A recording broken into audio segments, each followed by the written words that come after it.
Hi hello guys, welcome back to my channel. So இன்றைக்கி வந்துட்டு வர மகாலட்சுமியை வீட்டுக்கு கூப்பிட்டுட்டு வர்றதுனால காலையிலேருந்தே சரியான வேலையாக இருந்துச்சு.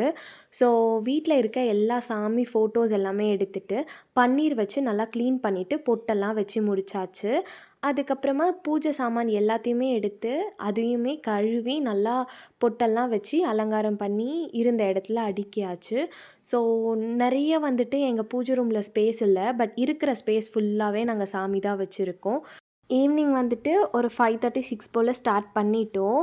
ஏன்னா லக்ஷ்மி வெளியிலேருந்து நம்ம கூப்பிட்டுட்டு வரணும் அப்படின்றதுக்காக. ஸோ மனையில் அழகாக கோலம் போட்டு அம்மா வந்துட்டு பானை ஃபுல்லாக வந்து அரிசி நிரப்பி ஃபஸ்ட் வச்சுட்டாங்க. எப்பயுமே வந்துட்டு கொஞ்சம் ஹைட்டான இருக்க டேபிளில் தான் நாங்கள் வந்துட்டு வரல் மகாலட்சுமியை வைப்போம். பட் இந்த டைம் வந்துட்டு மேலே இருக்கிறதுனால யாராலையும் போய் எடுக்க முடியாதுன்னு சொல்லிட்டு நாங்கள் மண் போட்டுட்டோம். ஸோ எப்பயுமே கொஞ்சம் ஹைட்டாக வச்சு தான் எங்களுக்கு பழக்கம். ஸோ இந்த மாதிரி 2 பானையிலுமே வந்துட்டு அரிசி போட்டுக்கிட்டாங்க. ஒன்ஸ் வந்து நம்ம இதுக்காகவே வச்சுட்டோம்னா அந்த பாத்திரத்தை அதுக்காகவே யூஸ் பண்ணோம். நம்ம வந்துட்டு ரெகுலராக யூஸ் பண்ணிவிட்டு அதில் வைக்கக்கூடாது அப்படின்றதுக்காக இது எல்லாமே சாமி பொருட்கள் எல்லாமே வந்துட்டு நாங்கள் கபோர்டில் வச்சுருவோம். இயர்லி ஒன்ஸ் ஆர் ட்வைஸ் மட்டும் எடுத்து யூஸ் பண்ணிவிட்டு திருப்பி வாஷ் பண்ணி நாங்கள் வச்சுருவோம். ஃபர்ஸ்ட் வந்துட்டு இந்த உட்டன் ஸ்டிக் வந்து ஏன் கட்டுறோன்னா, நம்ம அந்த சாரீ போடுற பகுதி வந்து நல்லா ஸ்டிப்பாக நிற்கணும் அப்படின்றதுக்காக அம்மாவும் வந்துட்டு சாரீ எடுத்து ப்ளீட் பண்ணலாம் ஸ்டார்ட் பண்ணிட்டாங்க. எல்லாமே வந்துட்டு யூடியூப் பார்த்து தான் வந்துட்டு எப்படி ப்ளீட் பண்ணுறது, எப்படி சாரீ கட்டுறதுன்னு சொல்லி நாங்கள் கற்றுக்கிட்டோம். ஸோ அதனுடைய ப்ளவுஸுமே வந்துட்டு வேஸ்ட் பண்ணாமல் நம்ம செஸ்ட் கிட்ட வச்சுட்டோம்னா அதுவுமே கொஞ்சம் கிராண்ட் லுக் தரும் நம்மளுக்கு. இந்த சாரீ ப்ளீட்டிங் பற்றி உங்களுக்கு வேணும்னா நீங்கள் கண்டிப்பாக கமெண்ட் பண்ணுங்கள். ஒரு நாள் இதுக்கே டைம் ஸ்பெண்ட் பண்ணி நான் உங்களுக்கு போட்டு காட்டுறேன்.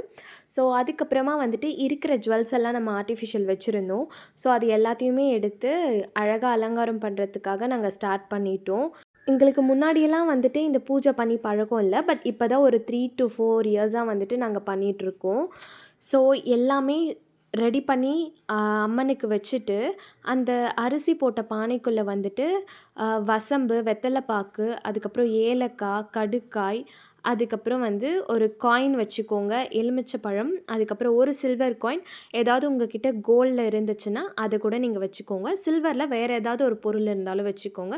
எங்கள் வீட்டில் அந்த பிஸ்கெட் டைப்பில் ஒன்று இருந்தது, அதனால நாங்கள் அதை வச்சோம். சுற்றி மாங்காய் எல்லாம் வச்சுட்டு வரமகாலட்சுமியை வந்துட்டு வெளியிலேருந்து தான் நம்ம கூப்பிட்டுட்டு வரணும் உள்ள.